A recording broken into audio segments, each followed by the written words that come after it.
Welcome to the new Doctoral Student Consortium, or NDSC, podcast.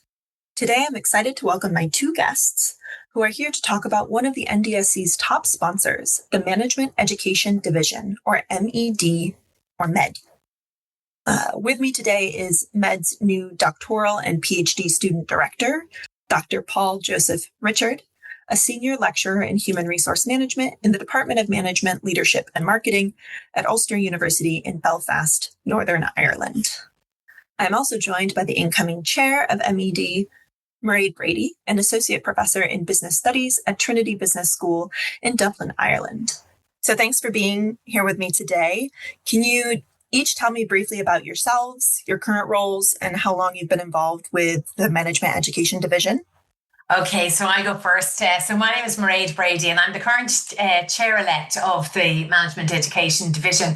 I have been involved in academia for years and years and years and years. I, interestingly enough, joined Trinity College in Dublin for 3 years in 2001, the year before I finished my PhD. So for your listeners, there was a time when you were hired without a PhD and they hired with potential to get a PhD. So that was in 2001. So it means next year I will be 25 years here at Trinity.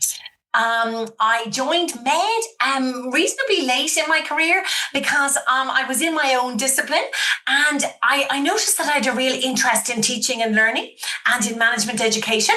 And I looked around and I found this MED division, and I literally tumbled into it and said, I think this is my home. This is where I want to be and where I want to finish my career. So I joined MED about 10 years ago as secretary, and then I did all the roles: PDW chair, program chair, chair-elect. I was chair. I'm past chair and chair-elect this year, making me incoming chair again for next year. So that's my brief history. Yeah, I'm Paul Joseph Richard. I work as a senior lecturer in human resource management in Ulster University in Northern Ireland. I came to academia very late after a long human resource management career, around 25 years. I finished my PhD in 2015, so the last 10 years is my full-time academic career. For the past 2 or 3 years, I'm engaged with MED. I've been an attendee. I have not taken up any specialist role in the division, but I'm very much looking forward to contribute to in this new role because I'm passionate about doctoral students' development and well-being. I'm looking forward to commit myself to that cause. That's great. So as our director of PhD and doctoral students and our past chair and incoming chair-elect, can you both tell me a bit more about what is the Management Education Division? How is it different from other divisions at AOM, and how is it relevant to PhD students? Okay, I'll take that first. So MED is very interesting because it's the Management Education Division of the Academy of Management. And what makes it unique is that every one of our 20,000 members are management educators in some shape or form, are involved in management education, or are passionate about it. So it's not like disciplinary silos. It's the division for everybody. Because if you want to be an educator or you are an educator, this is your arm. So what MED does is we're the education research division of the academy. So our role or our mission is simple, but is very, very powerful. We advance the science and practice of how we teach and develop management educators. So it's how we teach and develop the managers of the future. So we bring together academics, we bring together practitioners, we bring together the students, we research what happens, what's happening, what actually works, what works in the classroom, what works in industry, what actual education theories exist and how we apply them. So we actively help our members to become better educators. I couldn't probably say it any better than that. We actively help our members to become better educators, and we provide them with a heap of resources like workshops and posters and papers and webinars and podcasts and just all of these different activities that will integrate what's happening in the real world, what's happening in the classroom, and how we can be better in aligning those two. And just to finish up, our slogan probably says it best. Our slogan for MED is research, educate, inspire.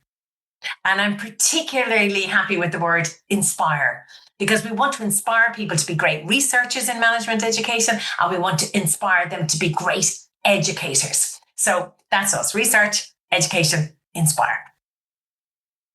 Yeah, MED, as I look at it, it is in the teaching space where research and practice come together, beautifully collide.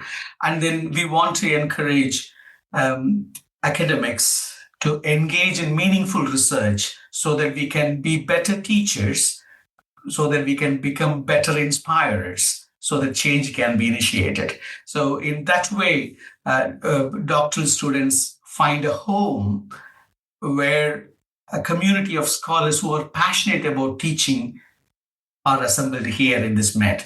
And that way it's very unique among other divisions. Wow. Yeah.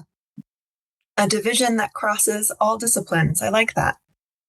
So along that theme, I have a few questions for Mairead about MED in relation to PhD students. So the NDSC focuses on early stage doctoral students. So we're always looking to highlight the resources and opportunities available to those students.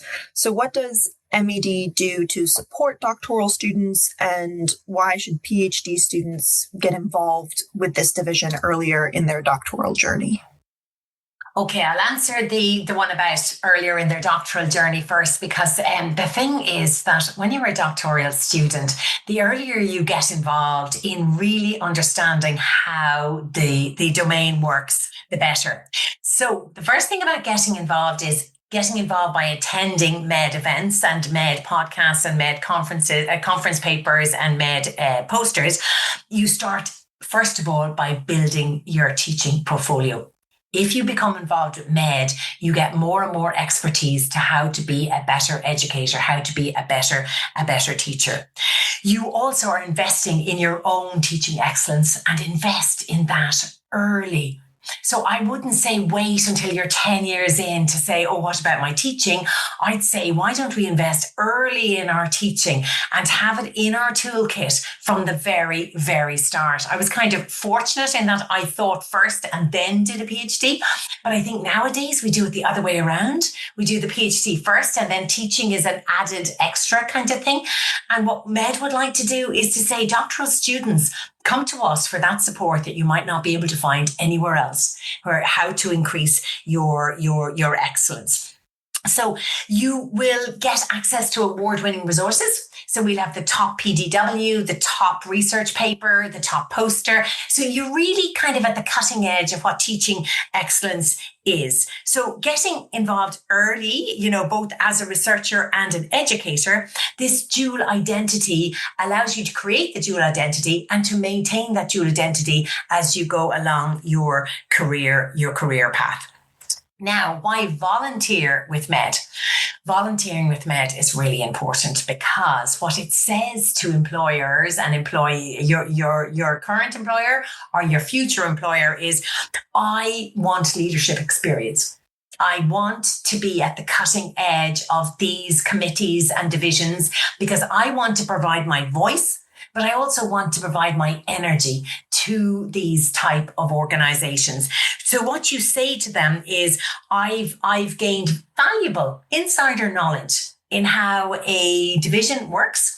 And I've helped and supported and volunteered in that division. So though you volunteer, you're really building your CV, and you're saying, I have leadership potential. I can work in teams, and I can help to grow the MED division. So, most students will attend conferences, but if you volunteer, what you're showing is initiative.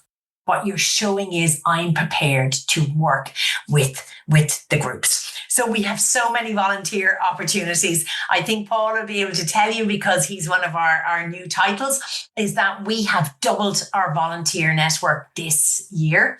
And we expect to actually add another third next year. So we're always looking for volunteers. But the place where we need volunteers is actually the doctoral voice. We don't have strong enough representation. So we have too many of my age profile when I'm actually on the way out, and we don't have enough of the people who the future of management education is in their hands. And if the future of management education is in your hands, we want you to volunteer in our division so that you can be a strong voice for how it develops over the next 5, 10, 15, 20 years. So I would say Paul and myself have a particular desire this year to say we need doctoral students. Come join our doctoral committee and be the strong voice for management education now, but more importantly, into the future, to map it out in the way you want it and the way it aligns with your needs, not a relic of the past, but a real design for the future. So that's why we'd like you to volunteer and why you should volunteer early. And the last little bit I'll just do is, what do we do to support doctoral students? We do the exact same as we do for all attendees, whether you're retired and emeritus, or whether you're early stage doctoral student. What we provide you with is cutting edge research into teaching and learning, and we provide you with the PDWs, the conference papers, the posters. So what you would expect from any division, but what you get more from us is you get our focus is on doctoral candidates. And that's why we wanted to sponsor this, the NDSC, because what we said is the future is in their hands and management education is in their hands. We want to support them by sponsoring them. So the first thing we do is we sponsor you, but we support you in multiple other ways. We have a variety of PDWs targeted directly at you, particularly the teaching bootcamp. And what it is it says, how to be a better teacher, and it does a boot camp effect for doctoral students. We also have teaching with AI, how to get AI into the classroom. We have teaching with impact, how to have impactful teaching. And I could keep going on and on and on like that. Another thing we have that really supports doctoral students is we have a professional development certificate. Each one of the doctoral students needs to develop their own personal career path and their own professional growth. And employers are always looking for, what did you do to professionally develop this year? So what we have is we have a professional development certificate offered at the academy, at the conference. And there are criteria, but once you fulfill that criteria, which is attendance at a variety of PDWs and some criteria to follow up with that, you receive a professional development certificate. So we want to help you to grow and we want to help you to build your CV. And that's one of the ways to do that. So that's how we help doctoral students. So we also have, and this is the last thing I'll finish up on, we also have a website that's really, really important. This website is run by a communication director and a team of med volunteers. And we have webinars during the year, podcasts during the year, resources during the year. We have oodles of information on that site to support doctoral students. Yeah, I can add a couple of those things, what Mairead said. Med can offer doctoral students additional 3 advantages. Number 1, structured learning opportunities for them to learn about research methods, publication processes, and then what academic life looks like and how educators live and make change in academia. So there are structured learning opportunities in the form of professional development workshops available there they can access. The second important thing, we offer a lot of informal mentoring opportunities. And the space to engage with the senior academics and then learn from them how practice is done. So that's a very unique opportunity. And the conference and our own division offers space to present their early stage research as developmental papers And that's an important one. As they grow as a doctoral student, there is a friendly community living there, ready to listen to their emerging research and developing research and offer them a constructive critique. So that space is really wonderful. And the last one, the biggest offer is we offer a sense of community, a community of scholars. Come and join the community and feel the warmth. And we are here to support each other. Your growth is the academy's growth. The academy's growth is the society's contribution. Tomorrow, we are together going to make the changes. The problems what we are facing are complex. We need established scholars and emerging scholars like yourself. And so we all come together in the space, in the safe space, and we may make the change. So structured learning opportunities, informal mentoring opportunities, a space for presenting your early career research, and above all, a sense of community. Come along.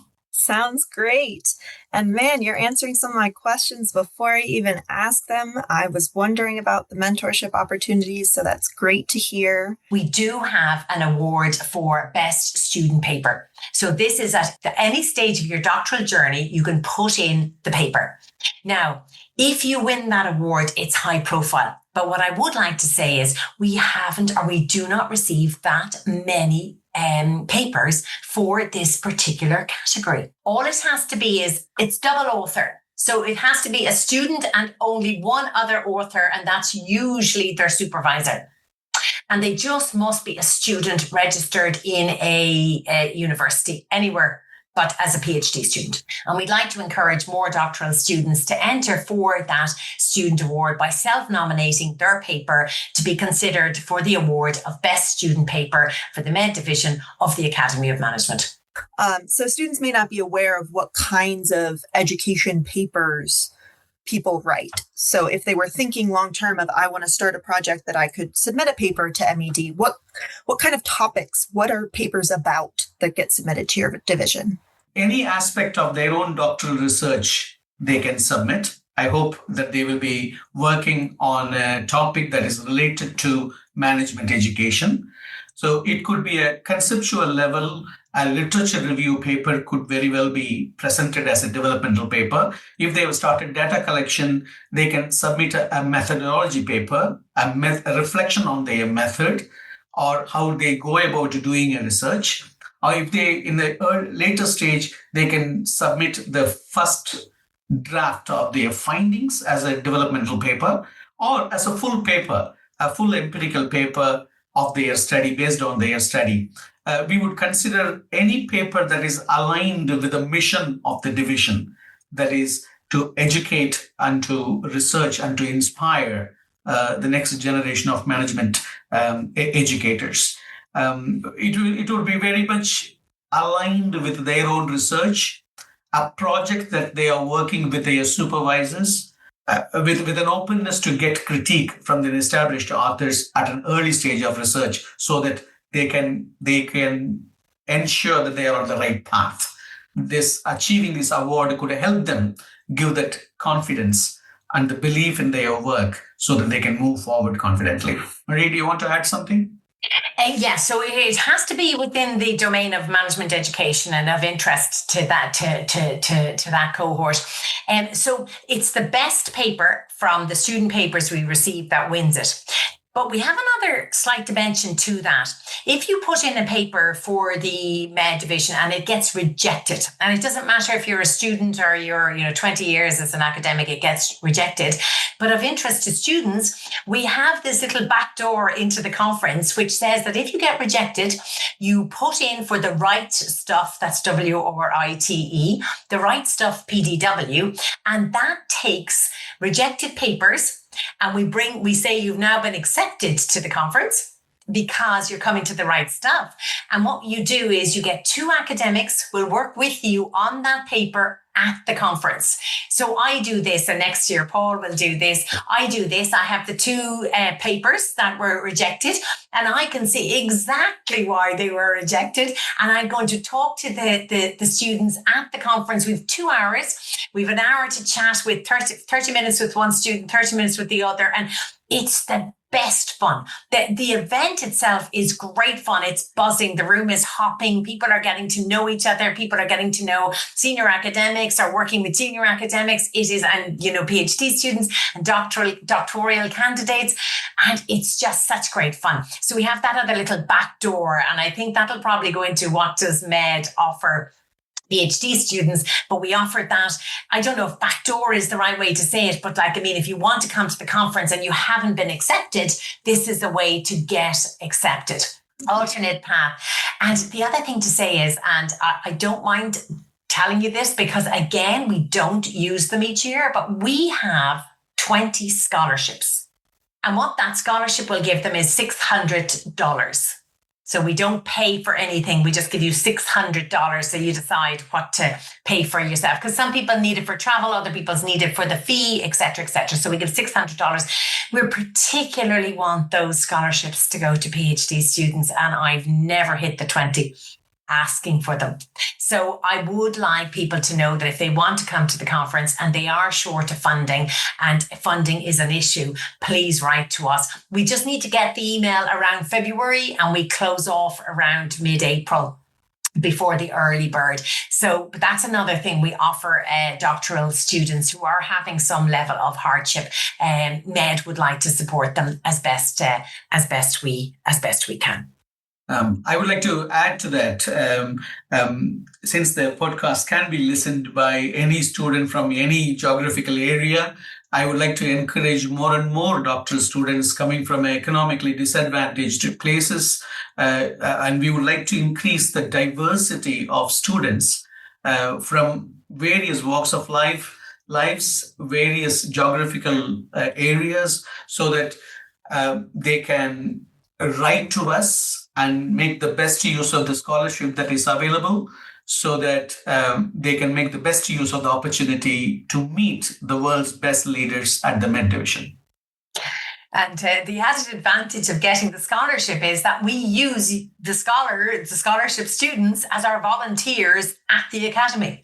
So they kind of get a double hit. Not only do they get the funding, become our scholarship students, but they also get to work with us almost automatically. It might be, putting out merchandising or fixing up rooms or, just managing systems, but it gets them in at the ground level. And it says that's their way of thanking us by doing something for us at the conference. But yeah, we're happy to support that. And that's another thing we do for the doctoral students. The website will announce the details in February of the coming year. Paul, as our director for PhD students, are there specific challenges that you see PhD students facing that MED is particularly well positioned to help address? PhD students face lots of challenges. The journey is sometimes alone. It's an individual journey, very many a time. Doctoral students can face periods of self-doubt, and resilience is very much needed in order to hang in there. MED addresses exactly that challenge. We provide a community of scholars who can travel with you, who has gone through the process, and they know the challenges so that they can travel with you. A guide by the side. So MED can offer that. Number two, a lot of students face well-being related challenges because of the pressures of the doctoral journey. They might overlook the demands of their own health and their own mental health and well-being. We provide support through mentoring so that you can gain a perspective and then consider this is a PhD is a process, it's a project, it has a start date and an end date, and you have to live longer, you have to take care of yourself and so on. So you can learn these things from people, those who have gone through that pathway. And PhD requires methodological knowledge and understanding about the empirical process. We have structured learning opportunities through PDWs, so they can attend and they can learn. And much more than that, there is a big challenge for the doctoral students to understand what their true identity is as a scholar. There is a confusion. Sometimes confusion can happen. Who am I becoming as a scholar, as a researcher? By being part of a community, then you can understand, yes, I belong here and I can shape my identity and become like a person who I want to be in the company of people, those who've gone through the way. So in that way, MED offers mentorship, learning opportunities, and a community space to develop a clear self-identity. That's great. Med are delighted to offer a mentoring and coaching service. Now, mentoring and coaching are two very different things, but what we do is we link into the AOM coaching services. So AOM provides free coaching to any AOM member. So you log on to the Med site, log on to our careers and coaching site, click on there, and you're straight through into get yourself a coach. So you click on, I want a coach, then you write in what you need and what you're interested in, and you get the level of expertise you get is excellent. They don't limit you to how often you can use that, but there's some people who need coaching and want coaching and just don't know where to find it. But AOM actually provide this free of charge. Now you can come in through Med because we have a special kind of a link into the coaching services through two of our volunteers. But literally it's the AOM career advice. So if you're looking for a job or you're interviewing for a job, you go on and you say, like, I'm interviewing at this university, I need somebody to coach me for that.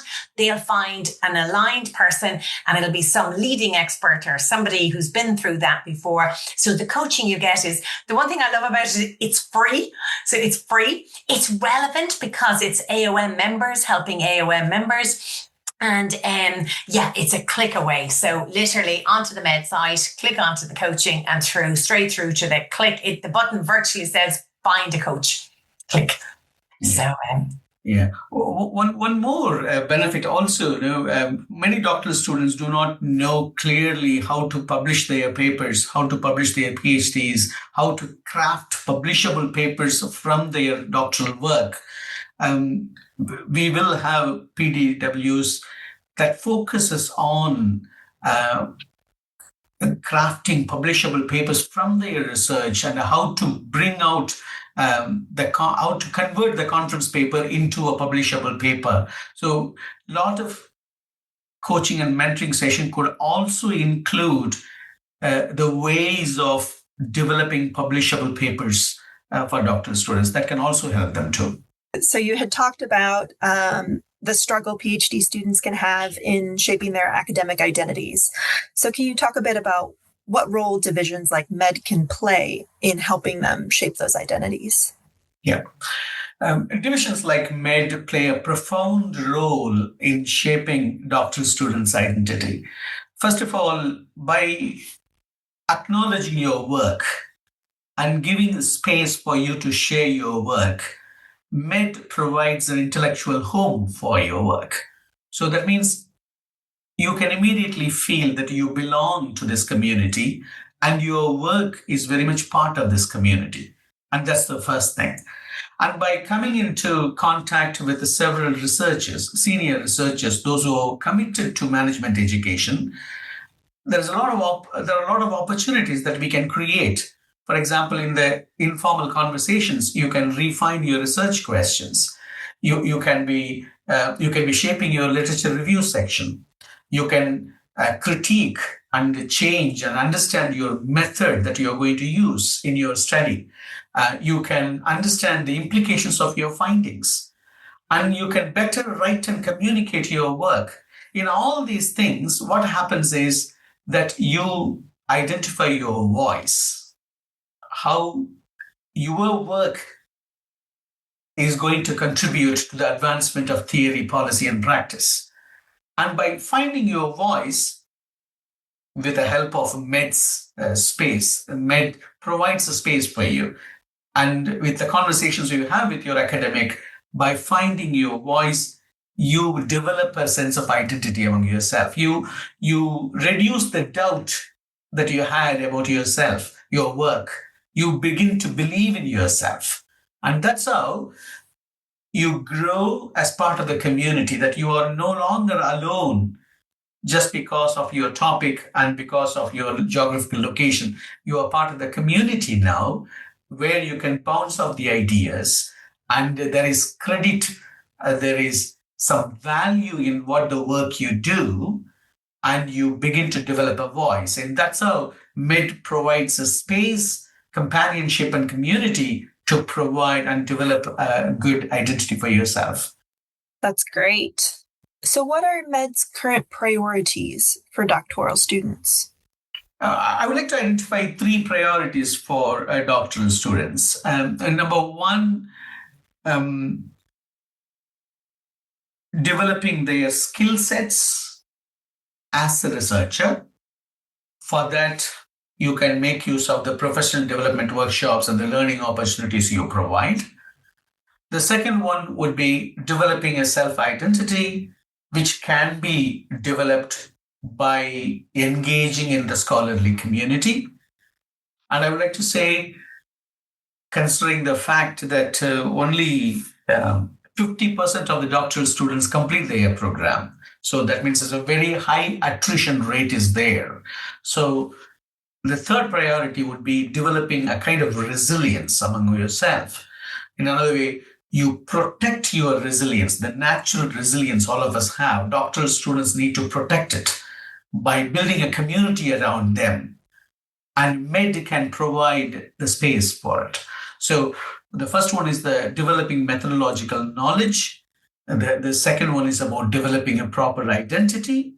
The third one is about protecting their resilience and improving their well-being. And Med is committed to address these priorities through doctoral workshops and doctoral initiatives. That's great. Yeah, those are all important and difficult things for PhD students. I can definitely attest to that. Yeah. Talking a bit more generally, what is something you wish you had known during your PhD journey? Or alternatively, a piece of advice you have for students maybe attending AOM for the first time or early in their PhD process? Okay, well, the advice I'm going to give is for the PhD student as the PhD educator. And the idea, the advice I would have loved to have got, and I probably gave myself, but it wasn't in general discussion. So the advice I probably would have liked to have got was, don't get left behind by the education revolution. So much is happening in education at the moment. I mean, all I have to do is mention the word AI, gamification, remote working, geopolitics, anything. So much is happening in our domain, and you really need to stay cutting edge. So position yourself as a change agent. You're not going to walk into the classroom and just talk at them. You're going to say, how do I really engage with them? How do I inspire them? How am I somebody who helps them to become the best version of themselves? So build yourself as a future-ready teacher. Have a future-ready teaching portfolio. Like, use Med to say, what's cutting edge? What's next? Where are we going to be in 5 years' time? Because that's where I want to be. So the whole idea is to stay ahead of the curve. And even nowadays, staying with the curve is hard, but get ahead of that curve and be really a voice in your own development. And so my advice, if it would be anything, would be, the pace of change means that every single semester there is an evolving of your approach, evolving of your toolkit, and evolving of the world that we live in. And that Med is your early warning system. Med is there saying, look, we can give you the toolkit to stay relevant, to stay within the rapidly changing management education environment, and we can help you to stay good at what you want to do in the classroom with your students. So that's some of the advice I would have liked to have been given. from a volunteering perspective, I would have liked somebody to tell me to volunteer earlier. I think I would have liked to know that. I think, again, Paul said it very nicely there. He said, welcome, come to the Med family, join the group, join the cohort. And I don't think people realize how much fun it is to volunteer, because at a conference, you have a group of ready-made friends. You literally have your team. You have all the social events to go to. We have the welcome breakfast. Then we have the evening dinner. We have the social on Saturday night. Then we have this other thing. Then we have the coffee. Then we have the closing ceremony. Like, we're always doing different things. But I would say my advice would be to remember, volunteering transforms you from a passive participant to an active community member. You build yourself a network, you build yourself an academic community, which you will use throughout your career. And we'd love people to join the Med family, so to speak, because we think it's a great opportunity to network now and to have that network into the future. How to start? You visit our website at med.aom.org. So that's med.aom.org, and just explore all our resources, link in to whatever. If you're interested in the classroom, AI in the classroom, cross-cultural education, coaching methods, anything at all, we have it all there for you. And maybe what we could say is Med is where scholarship meets practice in management education. That's great. I wish I had fully grasped the importance of prioritizing my well-being during my doctoral studies. I was overwhelmed and completely caught up with the idea of always on. PhD is never a project. It was partly my life. So always thinking about it, I may have failed to prioritize my well-being during that time. I would have wished to be alerted by somebody. No, it is a process. It is a project. Although it takes so much of your time, you can still do it with a lot of fun and enjoyment. Now I understand, after seeing so many other scholars, how they take up the work and research. I learn from them that it is important that we have to prioritize it, even though it is a very demanding, isolating journey. There is a community out there. What you are doing is interesting, but still, it is you have to set clear boundaries and prioritize your well-being. So I wish I would have known that one during my time. Yeah.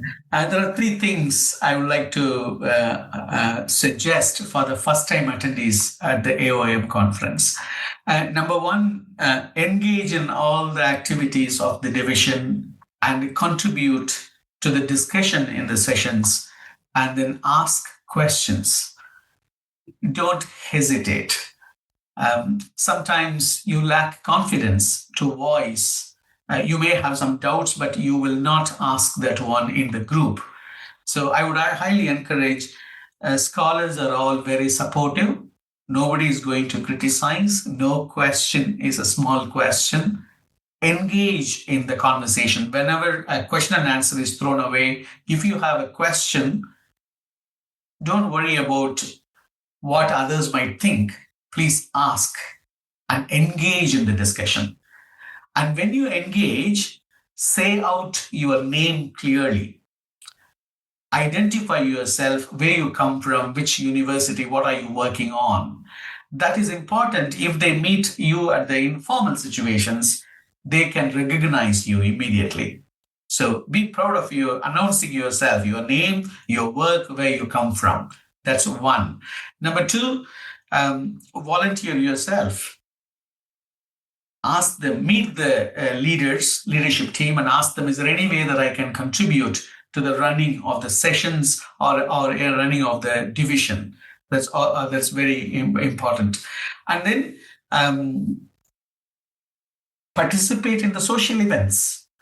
A lot of good things happen in the informal spaces. So meet them outside the session. Speak to them catch them in the corridors, and then introduce yourself. Do not focus on exchanging business cards. It is about creating memories, and relationships are created mainly in those informal conversations you have. And I wish you all the best. I got a lot of things by attending AOM sessions, and I wish every first timer is mostly welcomed and they engage in the sessions well, build their networks, and then participate and engage in their conversation. Say out your name and then fully involved and engaged. That's great. I love that advice. Yeah. Yeah, and I think it is important. Sometimes we shy away from drawing attention to ourselves because we're just students. We don't know anything, and exactly. We don't want to ask the dumb question. Yeah. But if you don't ask, you'll never know. To do that one. Yeah. I missed several opportunities like that. To be honest, I always fearful of speaking to well-published scholars. I thought I may not have a very good question to ask them. But when I approach them, they are down to earth. They really appreciated me coming to them and then sharing my doubts with them. And they were very collegial, very supportive, and they were encouraging. And they asked, okay, come on, tell me more about it. Tell me more about your work. And I never been asked like that. So by approaching them, it changed my perspective on scholars, those who heavily published. They are also humans and they want to help you. Sometimes we feel very hesitant. Now we don't have anything to offer and so on. But the division needs insight, fresh insights. Yes. So I would encourage them to be bold and then take a chance. Speak to new people. And I would even look at the participant list and identify scholars, those who are publishing in those areas, and then go to their sessions, go and attend their sessions, show your face there, and then catch them after the session. Tell them that I am working on you, I am reading your papers, I am incorporating them in my research. What are you working on? You ask them. And they will be happy to tell you, I'm working on X, Y, and Z project. And they will be happy to share some of the working papers with you, which will all help you. So reach out to them. Yeah, that's great advice. Well, I want to be respectful of your time. Thank you both so much for taking the time to talk with me today. NDSC is very grateful for the partnership we have maintained with the Management Education Division. Before we end, I just have a couple of closing questions. If you had to choose, what would be one word you would use to describe MED? Inspiring. We want to be the division that inspires people to be better educators and to be better education researchers. Not just better, but the best. We owe it to society to be really good with what we do in the classroom. If it's important enough to have students in a classroom, it must be important enough for us to be at our best in that classroom.